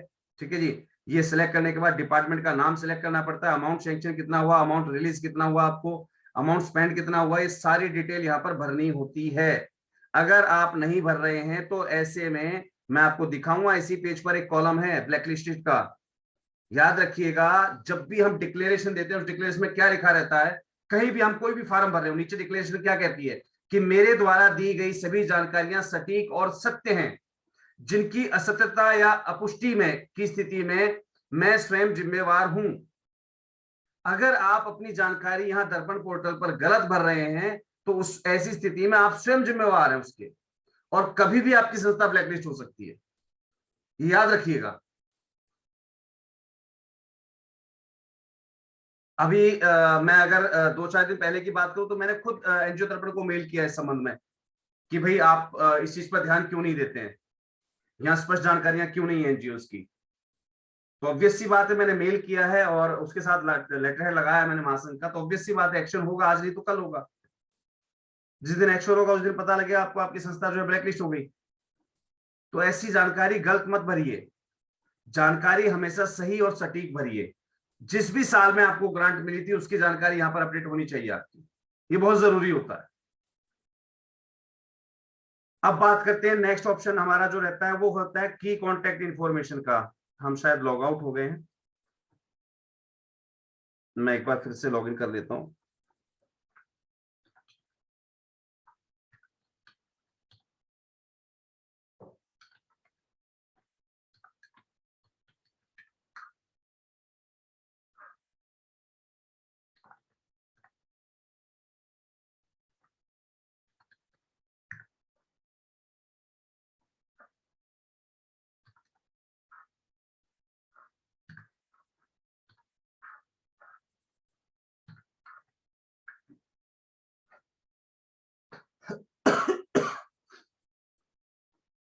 हम यहां बात कर रहे थे सोर्स ऑफ फंड की। सोर्स ऑफ फंड कंप्लीट कर चुके हैं हम, उसके बाद करना होता है यहाँ पर की कॉन्टेक्ट इंफॉर्मेशन। यहाँ पर जिस व्यक्ति से फर्दर अगर कोई भी क्वेरीज हो, कॉल्स हो, तो उसमें किस व्यक्ति के पास वो कॉल्स और क्वेरीज जाएंगी, उनके यहाँ पर डिटेल्स डालनी होती है, वो सारी डिटेल्स आपको फिल करनी होती हैं। आप समय समय पर इसको अपडेट करते रहिएगा। काफी लोगों के जिस टाइम से रजिस्ट्रेशन होता है उसी टाइम का पड़ा हुआ है, वो व्यक्ति मर खप चुका है या जो है इसमें से लिस्ट में से जा चुका है, आपकी कार्यकारिणी में से चुनाव के दौरान हटाया जा चुका है, लेकिन लिस्ट में आज भी वही बोल रहा है। ये सारी गलतियां मत कीजिए। आपका प्रोफाइल हमेशा अपडेट होना चाहिए। अभी जैसे हम एक प्रोजेक्ट की बात करें, रिसेंटली जो प्रोजेक्ट मांगा उसमें आपसे मांगी गई टेस्टेड कॉपी मांगी गई आपसे एनजीओ दर्पण की, तो वो कॉपी जब आप देंगे तो पता लगेगा आपको कि गलत इंफॉर्मेशन भरने का कारण जो है रिजल्ट क्या रहता है। ये जो एक्टिविटीज होती है यहाँ पर आपकी संस्था जिस भी एरियाज में वर्क कर रही है, ठीक है, वर्किंग जो इश्यूज हैं आपके वो यहाँ पर आपको सिलेक्ट करने होते हैं। यहाँ पर आपको अपने डिस्ट्रिक्ट और स्टेट सेलेक्ट करने होते हैं। तो यहाँ पर देखिए भिवानी और महेंद्रगढ़ 2 जगह सेलेक्ट कर रखी है सिर्फ। कल को आप जब प्रोजेक्ट लेने जाएंगे तो वहां अगर एनजीओ दर्पण में आपकी यही लिखा गया है कि भाई आपकी एक्टिविटी जो है डिस्ट्रिक्ट स्टेट या क्या है एक्टिविटी का, तो वहां पर सिर्फ 2 ऐड है। आप प्रोजेक्ट लगा रहे सेंट्रल गवर्नमेंट का दिल्ली का, फाइल आपकी रिजेक्ट होकर आ जाएगी वापस। हम पूछते हैं ना कई बार कि फाइल रिजेक्ट क्यों हुई, कारण नहीं बताया जाता, वो कारण यहाँ है आपके सामने। अगर आप ऑल इंडिया लेवल पे वर्क कर रहे हैं तो ऑल स्टेट्स को सिलेक्ट कर दीजिए, भले ही हर एक स्टेट में से एक डिस्ट्रिक्ट को सिलेक्ट कर लीजिए, उससे कोई दिक्कत नहीं, लेकिन हर एक स्टेट को सिलेक्ट कीजिए अगर आप ऑल इंडिया लेवल पे वर्क कर रहे हैं। अगर आप जो है पर्टिकुलर एक स्टेट के अंदर वर्क करें तो उसके सारे के सारे डिस्ट्रिक्ट जहां जहां आप ऑपरेटेड हैं वहां की सारी लिस्ट सेलेक्ट कीजिए, ये जरूरी होता है। यहाँ पर हम बात करते हैं वर्किंग एरियाज की। वर्किंग एरियाज बहुत मैंडेटरी चीज है। यहाँ पर देखिए सब में एनी अदर सेलेक्ट किया हुआ। आप जब इसको कुछ और करते हैं तो ये बहुत सारी लिस्ट आती है आपके सामने।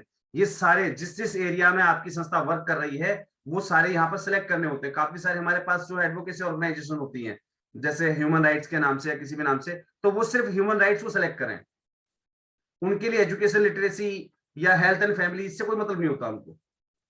अगर आपकी संस्था सिर्फ हेल्थ में वर्क कर रही है तो सिर्फ हेल्थ सेलेक्ट कीजिए, हेल्थ एंड फैमिली वेलफेयर। काफी लोग कहते हैं सर हमने आपके साथ ग्रांट एप्लीकेशन की थी, हेल्थ एंड फैमिली वेलफेयर का प्रोजेक्ट हमें नहीं मिला। भैया तुम्हारे एनजीओ दर्पण पे सिलेक्टेड नहीं होगा तो मैं क्या कर सकता हूँ उसमें, मेरी गलती नहीं है ना भाई, क्योंकि मैं सिर्फ आपके डॉक्यूमेंटेशन चेक कर सकता हूं कि हाँ आपकी संस्था 3 साल पुरानी, आपने ऑडिट दिया कि नहीं दिया, आपने 1280 लगाया कि नहीं लगाया। लेकिन आप अंदर क्या करके बैठे, गवर्नमेंट को आपने अपनी क्या जानकारी पेश कर रखी है उसके बारे में मुझे नहीं पता, और शायद मैं इतना डीपली अंदर जाऊंगा भी नहीं। फिर हम दोष देते कंसल्टेंट्स को कि कंसल्टेंट अप्लाई करवा देते हैं, हमारा कुछ होता नहीं। भैया कुछ होगा ही नहीं क्योंकि आपने अपनी जानकारी अपडेट खुद नहीं की हुई है। तो ये चीजें बहुत जरूरी हैं। ये सारी चीजें जब कंप्लीट हो जाती है उसके बाद आता है आपका जनरेट यूनिक आईडी का ऑप्शन, और जब आपकी डॉक्यूमेंट सभी वेरीफाइड हैं तो ही आपको जो है यहाँ पर जो है आपकी यूनिक आईडी जनरेट होती है। और कुछ केसेस में क्या है कि यूनिक आईडी जनरेट हो जाएगी आपकी, मैं इनकी चाहूँ अभी भी कर सकता हूँ यूनिक आईडी जनरेट हो, लेकिन ये आप कोई भी काम करने जाएंगे, जिन्होंने मेरे साथ अभी अपना लिंक शेयर किया था, कौन है वो, जिन्होंने मुझे व्हाट्सएप पे लिखा भी था कि मुझे अपने इसमें कुछ दिक्कतें हैं मेरे साथ, नारायण कुंज, सॉरी, जिन्होंने अपना, प्रदीप सागर जी अनम्यूट कीजिएगा अपने आप को, कुछ कहना चाह रहे हैं आप।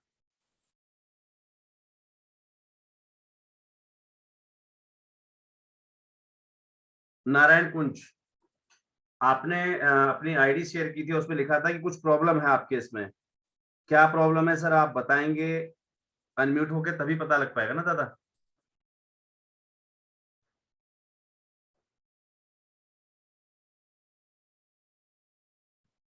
जी अनम्यूट कीजिए अपने आप को। नेटवर्क इशू है तो हमारे यहाँ कुछ कंफर्म नहीं हो पा रहा है, स्क्रीन भी शेयर नहीं हो पा रही है। क्या दिक्कत आई आपको? हेलो जी बताइए। हेलो सर, नेटवर्क में रहा कीजिए। प्रदीप सागर जी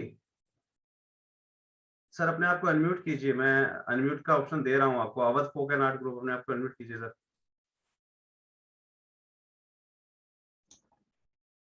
जी बताइए श्रीमान जी। जी सर, शादिर नमस्कार। नमस्कार जी। सर अभी जो आप सोर्स ऑफ फंड में की बात कर रहे थे सर जी, हमारा प्रश्न सर ये है, क्या प्रत्येक फाइनेंशियल ईयर में जो आपको ग्रांट मिलती है वो खुद को अब उस पे अपडेट करना होता है या वो नीति आयोग खुद जो है अपडेट करती, जो आपको जी, ग्रांट मिलती है? नीति आयोग आपकी ग्रांट को कभी खुद अपडेट नहीं करेगी, आपको अपडेट करना होता है। आपको यहाँ अच्छा। पर जानकारी खुद भरनी है, जिस भी साल में आपको जितने रुपए की ग्रांट मिली वो यहाँ पर अपडेट खुद करना है आपको। जी जी, ठीक, यही सर क्वेश्चन था, धन्यवाद सर। Okay sir.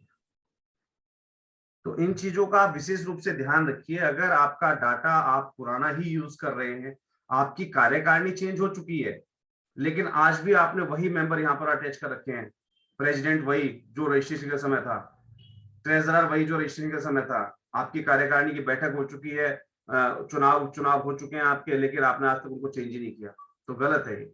अपने आप को अनम्यूट कीजिए सर, योगेश दादीज जी। हेलो। जी श्रीमान जी।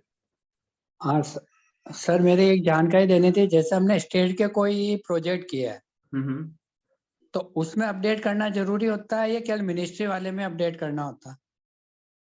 मिनिस्ट्री वाले मतलब स्टेट के कोई हमने प्रोजेक्ट किए, हमारे स्टेट के भी होते हैं ना, स्टेट गवर्नमेंट के प्रोजेक्ट किए सर, हैं। उसमें तीनों ऑप्शन थे, स्टेट का भी था, सेंट्रल का भी था। ठीक है, ठीक है जी। और याद रखिएगा, सिर्फ एक जगह इंफॉर्मेशन अपडेट नहीं करनी होती है, ये इंफॉर्मेशन कई जगह अपडेट होती है। एनजीओ दर्पण पे भी अपडेट करना पड़ेगा, ये आपकी जिम्मेवारी है। सीएसआर एक्सचेंज पोर्टल पे अपडेट करना पड़ेगा, ये आपकी जिम्मेवारी है।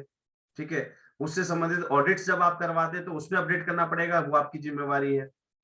डोनर का जब हम 10BD डाटा डालते हैं, वहां अपडेट करना जरूरी है। तो बहुत सारी जगह जरूरी हो जाता है, और सभी जगह आप अपडेट रहेंगे तभी आप कुछ कर पाएंगे, नहीं तो बहुत ही जल्द यहाँ पर देखिए स्क्रीन पर आपको दिख रहा होगा, एक यहाँ पर लिस्ट लगी हुई है, ब्लैक लिस्टेड एनजीओज। बहुत ही जल्द बहुत सारे एनजीओज यहाँ आने वाले हैं। वो इसलिए आएंगे क्योंकि देखिए क्या होता है कि जब हम सही चल रहे हों और उसके बावजूद वर्किंग ना हो पा रही हो, तो ऑब्वियस सी चीज है ना कहीं सरकार गोलमाल कर रही है। मैंने ऐसे एनजीओ देखे हैं जो एनजीओ दर्पण पोर्टल पे रजिस्टर्ड नहीं है, जिस साइट पर ग्रांट एप्लीकेशन की शुरुआत ही एनजीओ दर्पण रजिस्ट्रेशन से हो रही है, उस डिपार्टमेंट के काम वो संस्थाएं चला रही हैं। मैंने आरटीआई लगाई है इसके खिलाफ, अभी जवाब मिलेगा जल्दी। और जब जैसे उनके संज्ञान में ये चीज जाएंगी, या तो यहाँ पर आकर रजिस्टर्ड हो जाएंगे, और मेरे पास तो डाटा आज की डेट का है, तो ऑब्वियस सी बात है लपेटूंगा लंबे में। लेकिन कहीं ऐसा ना हो कि ये जो हम जागरूकता कर रहे हैं, मैं ये सारे काम अपने लिए नहीं कर रहा हूँ, ये आप लोगों के लिए कर रहा हूँ, कि सरकार की साठगांठ बंद हो, आप लोगों को प्रोजेक्ट मिलने से रहो। कहीं ऐसा ना हो कि आप यहाँ पर खुद गलत होकर बैठे हो, कहीं आपका नाम ब्लैकलिस्ट में ना जुड़ जाए। अपने आप को हमेशा अपडेट रखिए हर एक प्लेटफॉर्म पर, जरूरी है। इसलिए हम हमेशा आपसे कहते हैं कि हमेशा अपडेटेड रहिए। राष्ट्रीय एनजीओ महासंघ आपको सीखने सिखाने का मौका दे रहा है, बिल्कुल अपडेट रखिए अपने आप को, बहुत जरूरी है। कृष्ण खरब जी, अपने आप को अनम्यूट कीजिएगा सर। जी श्रीमान जी बताइए। नमस्कार यादव जी। नमस्कार जी। जी मैं जैसे कि मैं पूछना चाहता हूँ, जैसे कि हम संस्था में जुड़े थे यादव जी, तो उस टाइम पे एज ए मेंबर जुड़े थे। ठीक है। और जब हमने एनजीओ दर्पण रजिस्ट्रेशन किया, उस टाइम पे एज ए मतलब मेंबर हम लोग उसमें एनजीओ दर्पण में एडजस्ट हो गए। आज हमारी पोस्ट चेंज हो गई है, तो उसमें हम क्या कर सकते हैं? जैसे कि हमारी पोस्ट चेंज हो गई है और आज हम एनजीओ दर्पण में देखते हैं तो हमारी जो पोस्ट है जो एनजीओ मेंबर दिखा रहा है, तो उसके उसमें चेंज कर क्या लीजिए, करेंगे? खुद ही चेंज कर सकते हैं आप डायरेक्टली। आप डेजिग्नेशन पे जाइए, मेंबर की जगह उसमें जो पोस्ट है आपकी सेलेक्ट कर दीजिए, छुट्टी। और जो हमारा कॉन्टेक्ट नंबर है यादव जी, जैसे कि हमारे जो मेंबर थे पहले, वो संस्था को छोड़ के जा चुके हैं, और एनजीओ उनका जो नंबर है वो अपडेट उन्हीं का है। तो अपना नंबर अपडेट करने के लिए फिर क्या करना पड़ेगा हमें? आपको मेल करना पड़ेगा एनजीओ दर्पण को। मेल आईडी या मोबाइल नंबर अपडेट से संबंधित अगर आपकी कोई भी क्वेरी रहती है, तो यहाँ पर आपके पास एक ऑप्शन है, मैं आपको दिखा देता हूँ, हेल्प का। यहाँ पर आप क्लिक करेंगे, यहाँ पर सॉरी एक मिनट रुकिएगा, मैं आपको चेकआउट करा देता हूँ जी। ये यहाँ पर नीचे कॉन्टेक्ट अस का ऑप्शन दिया हुआ है। इसमें कॉन्टेक्ट अस पर जाने के बाद आपको यहाँ पर मेल आईडी बताई जाती है कि आप किस मेल आईडी पर कांटेक्ट करना होता है। आपको डायरेक्टली आप मेल कीजिए, फोन नंबर के चक्कर में मत पड़िएगा, ये फोन नंबर कभी उठते ही नहीं है जी। ठीक है। तो डायरेक्टली वहां मेल डाल सकते हैं आप। अपने लेटर हेड पे एप्लीकेशन देनी है आपको, आपकी संस्था के रजिस्ट्रेशन की कॉपी और संस्था का पैन कार्ड दोनों की सेल्फ अटेस्टेड कॉपी देनी है आपको। ये देने के बाद, और जो आप जैसे आप अपनी मेंबर चेंज हो चुका है, आप ऑथराइज सिग्नेचरी हैं या नहीं है उस संस्था के, इससे संबंधित आपको एक प्रूफ वहां पर अटैच जरूर करना पड़ेगा। जी ठीक है जी, तो वो मेल डाल दीजिएगा, वहां से फिर आपको ऑप्शन मिल जाएगा आपका फोन नंबर वगैरह चेंज करने का, या फिर वहां से कंप्लीट होकर आ जाएगा automatic। ये सिर्फ फोन नंबर चेंज करने के लिए करना पड़ेगा हमें? जी, मोबाइल नंबर और मेल आईडी। हाँ, जी हाँ, मोबाइल नंबर और ईमेल आईडी। और जो मेंबर के लिए वो हमारा मेंबर के लिए सर डायरेक्टली चेंज कर सकते हैं आप खुद लॉग इन करके। जी धन्यवाद यादव जी, बहुत बहुत शुक्रिया। बेटियां फाउंडेशन, अपने आप को अनम्यूट कीजिएगा मैम प्लीज। जी सर, जी मैम। नमस्कार। नमस्कार जी। सर, ये मेंबर डिटेल्स में एडिट कैसे कर सकते हैं? मेंबर डिटेल्स पे मैम एडिट करने के लिए ऑलरेडी देखिए, अगर आपको किसी मेंबर को हटाना है जी या जोड़ना है तो बिल्कुल लास्ट में एक ऑप्शन है आर्चिव, ARCHIVE, उस पे आप रीजन सेलेक्ट कर लीजिएगा, भाई रिजाइन कर चुके हैं, जिंदा नहीं है, जो भी ऑप्शन है उसका वो सेलेक्ट करके आप उसको हटा सकते हैं। पहली चीज, अगर आपको मान लीजिए कोई पद चेंज करना है तो डायरेक्टली उसी मेंबर के डेजिग्नेशन में जाके आप डायरेक्टली पद चेंज कर सकते हैं, उसको आर्चिव करके वापस रिज्वाइन मत कीजिएगा। ओके सर, ठीक है जी। ठीक है sir. Okay ma'am, thank you sir. Chanakya education society, अपने आप को अनम्यूट कर लीजिएगा सर। दादा को नमस्कार। नमस्कार जी। ये कह रहा था एनजीओ दर्पण पे मेरे को ईमेल आईडी चेंज करनी है, तो दादा इस पे ही करना पड़ेगा? डायरेक्टली मेल करना पड़ेगा सर आपको, उसके अलावा कोई दादा क्या? दिक्कत नहीं है। ठीक है, बहुत बहुत धन्यवाद दादा। ओके शिवाय जी। शकीब रहमान जी, अपने आप को अनम्यूट कीजिएगा सर। शकीब रहमान जी, अपने आप को अनम्यूट कीजिएगा सर। जी सीमा जी बताइए। जी मान्यवर। सर ये बताइए कि हमने किसी कंसल्टेंट से रजिस्ट्रेशन कराया था, नीति आयोग से एनजीओ दर्पण नंबर मिल गया, यूनिक आईडी ऑफ VO/NGO, ये जो है सर यही यूजर आईडी भी होता है? जी हाँ सर, यूजर आईडी ये नहीं होता, याद रखिएगा। यूजर आईडी मैं आपको बड़ी प्यारी सी बता देता हूँ, ये पूछने वाला विषय वैसे बिल्कुल भी नहीं था, लेकिन देखिए यहाँ पर क्लियर लिखा हुआ है कि आपको अपनी यूजर आईडी क्या सिलेक्ट करनी है। देखिए जैसे आप यहाँ पर कर्सर लेके आएंगे, क्या बताता है आपको कि आपका एनजीओ का पैन, आपकी रजिस्टर्ड ईमेल या आपका रजिस्टर्ड मोबाइल नंबर ही आप यहाँ पर लॉगिन आईडी में डालिए। इन तीनों में से कोई ऑप्शन आपको यूज करना होगा। ठीक है जी। सर दिक्कत ये है कि क्योंकि हमने कंसल्टेंट से कराया तो मुझे यही नहीं पता है कि इन्होंने यूजर आईडी क्या दिया और पासवर्ड क्या दिया। सर आगे यूजर आईडी की जरूरत ही नहीं है ना आपको, मैंने बताया ना, आपका यूजर आईडी जो है वो आपका एनजीओ पैन है, आपकी संस्था का जो पैन नंबर है उसको आप डालिए और उसका उठाकर जो है फॉरगेट पासवर्ड कर दीजिए इसको। पासवर्ड क्या बोला सर, माफ कीजिएगा नहीं सर, फॉरगेट पासवर्ड का ऑप्शन है ना आपके पास, उसमें यूजर आईडी पूछेगा आपसे। यूजर आईडी मैंने आपको बता दी 3 चीजें होती हैं, स्क्रीन पर दिख रही है आपको, एनजीओ पैन, ईमेल और मोबाइल, इनमें से कोई भी एक चीज यूज कर सकते हैं आप वहां पर। ठीक है शिवा जी। मनोज कुमार जी, सॉरी, हाँ मनोज कुमार जी, अपने आप को अनम्यूट कर लीजिएगा। हेलो सर, नमस्कार जी बताइए सर। हाँ, मेरा प्रश्न है कि मैंने जब एनजीओ रजिस्टर्ड किया तो उसके लिए कंसल्टेंट को पैन कार्ड बनवाने के लिए दिया, तो उन्होंने जो हमारे एनजीओ के नाम में वेलफेयर की जगह वालफेयर कर दिया, WA कर दिया वहां पर E की। और फिर हमने तो बाद में देखा, जब तक हम उसे जो एनजीओ दर्पण पर रजिस्टर्ड कर चुके थे, अब लेकिन जब हमने वो बाद में ध्यान दिया उस पर ठीक से, तो फिर पता लगा कि भाई इसमें ये है, तो हमने ठीक कराया दोबारा से फिर पैन कार्ड अपना। लेकिन जब हम एनजीओ दर्पण पर उसे ऑन करते हैं तो वो हमारा वहाँ वेलफेयर ही लिखा हुआ आता है सर। आपका वेलफेयर लिखा आता है ना, तो उसके लिए आप डायरेक्टली मेल कीजिए एनजीओ दर्पण को और उनको ये सारा इशू अपने लेटर हेड पर बताइएगा और साथ में अपने पैन की जो कॉपी है, ठीक है जी, वो लगा दीजिएगा जी, वो वहां से चेंज कर देंगे अपने आप। जी सर, बिल्कुल, धन्यवाद। ओके सर, धन्यवाद। बरोली अहीर पुअर चिल्ड्रन, अपने आप को अनम्यूट कीजिएगा सर।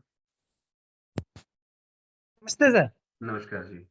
सर मैं एनजीओ दर्पण में मैंने रजिस्ट्रेशन किया था जी। ये यूजर आईडी और पासवर्ड डालने के बाद जैसे एनजीओ इन्फॉर्मेशन है ना मेंबर का, उन पे मैं क्लिक कर रहा हूँ, वो ओपन ही नहीं हो रहा है। ओपन नहीं हो रही है जी सर? अभी तो आपके सामने ओपन हो ही रही है पूरी साइट। मैंने किया है, अभी भी मैंने आपको क्वेश्चन करने है पहले, हैंड रेज करने से पहले मैंने उसको चेक किया है, वो ओपन नहीं हो रहा है उस जगह। अच्छा, ये एक बार समस्या आप है। मुझे आपकी आईडी और पासवर्ड शेयर कर दीजिए, व्हाट्सएप कर दीजिए मुझे आप।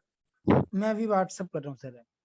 जी okay sir, thank you. Okay जी। किसी और का कोई प्रश्न तो नहीं है? अब मैं माननीय अध्यक्ष महोदय से कहना चाहूंगा एक बार सर,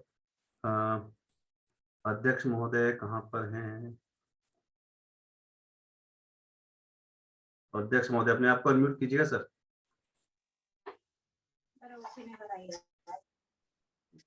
सर हाँ जी सर। दादा, आई थिंक सो आज का सेशन सर बेहतरीन रहा होगा। बहुत बढ़िया सर। लोगों को देखिए सर कितनी जानकारी है, अब लोग भी अवेयर भी नहीं है। वेलफेयर की जगह अभी जैसे कुछ बता रहे थे वेलफेयर कर दिया सर, अब बड़ी दिक्कत वाली बात है ना। वेलफेयर को अब इन्होंने सर इसी नाम से इन्होंने एनजीओ दर्पण में रजिस्ट्रेशन करा लिया होगा। बिल्कुल। अब इसके में दिक्कत आएगी कि उसमें एनजीओ नेम में और क्या रजिस्ट्रेशन सर्टिफिकेट नेम में प्रॉब्लम सर क्रिएट हो 12 जाएगी। नहीं करवाया। हाँ नहीं तो और दिक्कत हो जाती है इनको। नहीं तो कमिश्नरेट के यहाँ 40,000 की जो है ना भेंट चढ़ती, तब जाके वहां से कोई काम निकल पाता है। एक बार अगर नोटिस आ जाए बिल्कुल बिल्कुल तो 40,000 लग जाते तुरंत। सर आप लाइन पे ही रहिएगा, मैं एक साथ शायद कोई सर रह गए हैं जिनका सवाल रह गया था। जी श्रीमान जी। ठीक सर, ठीक सर आप लाइन पे रहिए, सर लाइन पे रहिए। प्राणी सेवा संगम अपने आप को अनम्यूट कीजिए जी, बताइए सर। नमस्कार सर। नमस्कार जी। ये जानना चाह रहे थे, इसके बोर्ड ऑफ ट्रस्टी जब हम एनजीओ दर्पण पे अपलोड करते हैं तो कोर कमेटी का मेंबर को भी अपलोड करना पड़ेगा? सर कोर कमेटी की बात नहीं कर रहे हैं यहाँ पर, जो आपकी मुख्य कमेटी है उसकी बात हो रही है केवल। तो कोर कमेटी मेंबर्स को अपलोड नहीं करना पड़ता सर? नहीं, उनकी यहाँ कोई आवश्यकता नहीं। जी thank you sir. Okay sir. माननीय अध्यक्ष महोदय, मैं आपसे चाहूंगा कि आप जो है इसको अब कंप्लीट करें। ठीक, धन्यवाद सर। सर सभी साथियों को बहुत बहुत धन्यवाद। सर देखिए अभी आपने आज जो ये देखा एक बहुत महत्वपूर्ण एनजीओ चैप्टर पे आज बात करी हमारे यादव जी ने, एनजीओ दर्पण में कितनी लोगों ने अभी भी बहुत खामियां करी हुई है और बहुत छोटी छोटी सी बारीकी सी जो चीज है ना वो लोगों को समझ नहीं आ रही। शायद उन्होंने कभी अपने आप को ये खोल के भी नहीं देखा होगा, कब अपने आप को इसमें देखा भी नहीं होगा कि वो कहाँ से इसको ओपन करें जिससे वो सारी अपनी गलती देखें। तो सभी साथियों से एक तो अनुरोध है ना कि एक बार इसमें लॉगिन जरूर करें अपने अकाउंट्स को, और इसमें जो भी कमी है वो खुद भी चेक करें। और अगर आप एक बार खुद चेक करेंगे ना, अगर किसी को अपना पासवर्ड याद नहीं है तो जैसे भी यादव जी ने बताया, अपने एनजीओ का फॉरगॉटन पे डालकर आप अपने उसको नया पासवर्ड बना लीजिए। और अगर किसी साथी का मेल आईडी या कुछ और भी गलत है तो इसमें कॉन्टेक्ट अस में जाके यहाँ से मेल आईडी लेकर और अपने लेटर हेड पर उनको कंसर्न डिपार्टमेंट को एनजीओ दर्पण को आप मेल करेंगे तो आपका नया phone number mail ID create हो जाएगी। क्योंकि गवर्नमेंट ग्रांट लेने के लिए और सीएसआर प्रोजेक्ट लेने के लिए एनजीओ दर्पण में आपका रजिस्ट्रेशन मोस्ट कंपलसरी है। अगर आपका इसमें गलती हुई तो शायद आप हमारे जो फॉर्च्यून 500 जो हम फादर एनजीओ बनाने जा रहे हैं उसमें भी आप लोग एलिजिबल नहीं होंगे। फर्स्ट ऑफ ऑल गवर्नमेंट भी इसी बात को करती है, गवर्नमेंट के लिए फर्स्ट प्रायोरिटी यही है कि आपका एनजीओ दर्पण में रजिस्ट्रेशन होना कंपलसरी है। और ये एक बहुत बारीकी सी काम है। देखिए हम वैसे लोग कह रहे हैं कि हम भाई बहुत कुछ करेंगे, ये बनाएंगे, वो चलाएंगे, डिजिटल होंगे, मगर जब हम एनजीओ दर्पण को ही नहीं समझ पा रहे हैं तो शायद हम आगे नहीं चल पाएंगे। आप लोगों से अनुरोध है सभी लोग अपने आप को अपडेट करें। और फॉर्च्यून 500 में देखिए, फॉर्च्यून 500 की हम डेली बात कर रहे हैं, फॉर्च्यून 500 में मगर कुछ लोगों की अभी उसमें सजेशन नहीं दे रहे आप लोग कि हमें क्या करना चाहिए, कैसे हम उसका गठन करें। हमारी तो प्लानिंग है ही, हमारी यादव जी की प्लानिंग है, मगर कुछ लोगों से अनुरोध है कि भाई आप लोग भी तो बताएं ना। कुछ लोग आप अपने एक्सपीरियंस भी शेयर करें, मगर आप लोग कोई एक्सपीरियंस ही शेयर नहीं करते। तो आप लोग एक्सपीरियंस शेयर करेंगे उसके बाद ही हम आपको इस टॉपिक पे कोई बात करेंगे।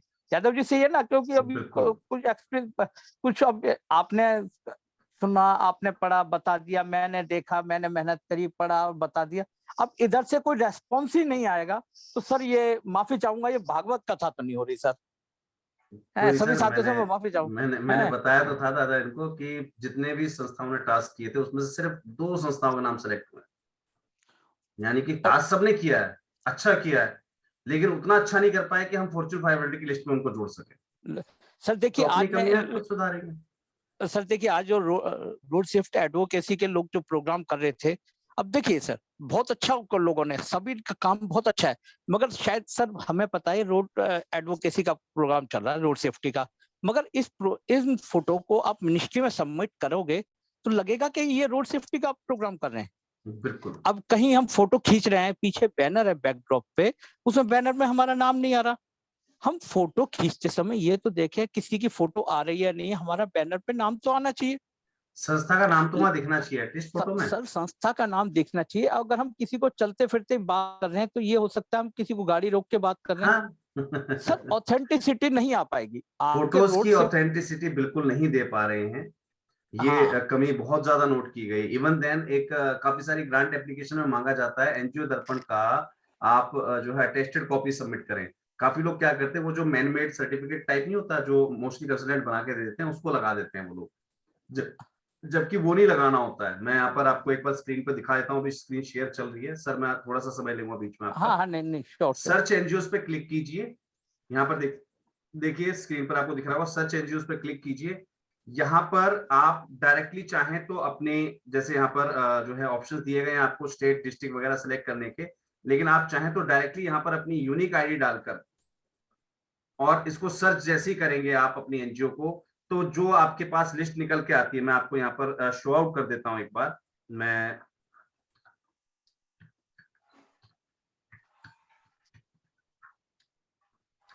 जैसे ही यहाँ पर सीरियल नंबर में आपकी लिस्ट का नाम आता है,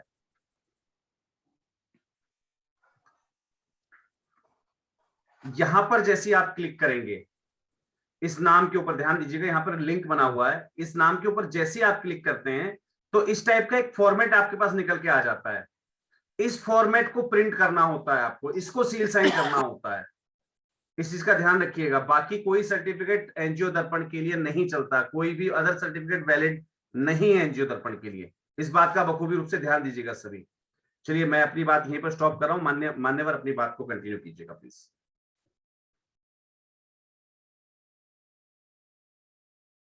जी दादा। दादा आप म्यूट हो गए क्या?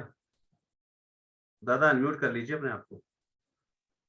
हाँ, हेलो, हाँ जी सर। और सर एक चीज और, जो भी लोग ये हम बैनर बनवाते हैं ना सर अपने, इसमें एक चीज सर, यूनिक आईडी लिखवाना शुरू कीजिए सर एनजीओ दर्पण की, उसमें भी बहुत जरूर, क्योंकि मैंने अभी तक कुछ ही एनजीओ के देखे, जैसे अभी आप राष्ट्रीय एनजीओ महासंघ से संबंध तो लिखते हैं, वहाँ यूनिक आईडी ऑफ एनजीओ वो लिखो, उसके आगे जब लिखेंगे यूनिक आईडी ऑफ एनजीओ दर्पण या unique ID of NITI Aayog, sir मैं जो अपने उसमें लिखता हूँ ना unique ID of NITI Aayog government of India, तो उसमें एक ऑथेंटिसिटी झलकती है, बिल्कुल कनेक्ट है, गवर्नमेंट ऑफ इंडिया का आपका नाम लिखा हुआ आ रहा है। लिखिए एटीजी और जिसके ऊपर exempted from income tax under section ATG and 12A। अब जितना लोग देखेंगे ना सर आपके बैनर पे, जो लोग देखेंगे कि भाई आपकी ऑथेंटिसिटी लगेगी, उससे आप किस किस को बताएंगे सर? अगर आपको ऑथेंटिसिटी अपने तो साथ, अगर यादव जी सभी से मेरा अनुरोध है कि भाई एक तो यूनिक आईडी लिखना जरूर शुरू करें अपने फ्लैक्स पर ना, काफी कुछ ऑथेंटिसिटी लगेगी और लोगों को भी लगेगा कि नहीं भाई ये एक वैलिड है नीति आयोग में, क्योंकि नीति आयोग में आपकी संस्था रजिस्टर्ड है। और सभी साथियों से अनुरोध है कि चलो समय भी काफी हो गया कि लोगों को सोना भी होता है, टाइम अब आज तो खैर सर्दी कम है, और हमें ना फॉर्च्यून 500 पे आप लोग अपने अपने सजेशन दीजिए कि हम इसमें और क्या क्या डालना करें, और ज्यादा से ज्यादा एनजीओ को साथ मिल करें। और आपका जो रोड सेफ्टी एडवोकेसी प्रोग्राम चल रहा है उसमें थोड़ा अपने फोटो को ऑथेंटिसिटी बनाने के लिए परविज जाए। इसी बातों के साथ मैं अपनी बातों को समाप्त करता हूँ। धन्यवाद, शुभ रात्रि। सभी को शुभ रात्रि जी। यहाँ पर मैं एक प्रश्न जरूर लेना चाहूंगा। शबाना जी, शायद शबाना बंदा जो लिखा हुआ बांदा, अपने आप को अनम्यूट कीजिएगा प्लीज। आपका कोई प्रश्न था? जी सर नमस्कार, मैं नमस्कार शबाना जी। बोल रही हूँ। जी बताइए। जी सर, मेरा एक सवाल है कि हम स्टेट लेवल पर काम कर रहे हैं जी। और अभी हमारा थोड़ा सा काम का एरिया हम बढ़ाना चाह रहे हैं, तो हम्म। क्या हमारा एनजीओ नेशनल लेवल पर हो जाएगा? क्योंकि 6 मैम, साल पहले पुरानी हमारी पहले अपने बायलॉज सोसाइटी को चेक रजिस्ट्रेशन। कीजिए। अगर आपके बायलॉज में लिखा हुआ है नेशनल लेवल पे आपका संस्था वर्क कर सकती है तो ही कर सकते हैं आप। अच्छा अच्छा, जी। Okay sir, thank you so much. तो thank you so much sir. Sir बाकी लोगों के मैं प्रश्न नहीं लूंगा, ऑलरेडी मैं आपके प्रश्न ले चुका हूँ। अपने प्रश्न को नोट डाउन करके रखा कीजिए हमेशा, और वन टाइम में एक ही देखिए। बार बार अगर आप प्रश्न पूछते रहेंगे तो बाकी लोगों को चांस नहीं मिल पाता। अपना प्रश्न एक बार में रखें, पूरे रखें, नोट डाउन करके रखें। सबसे लास्ट में हाथ हैंड रेज कीजिए, एक बार में आपके प्रश्न दीजिए। चलिए, बहुत बहुत धन्यवाद आप सभी लोगों का, और उम्मीद करता हूँ आज की जानकारी जो आपको मिली है वो सटीक और सही होगी। और उम्मीद करता हूँ कि जहां जहां हम गलतियां कर चुके हैं वहां से अपनी गलतियों को हम एक बार जो है इरेज करना स्टार्ट करें, अपनी गलतियों को वहां से सुधार करना स्टार्ट करें उसमें।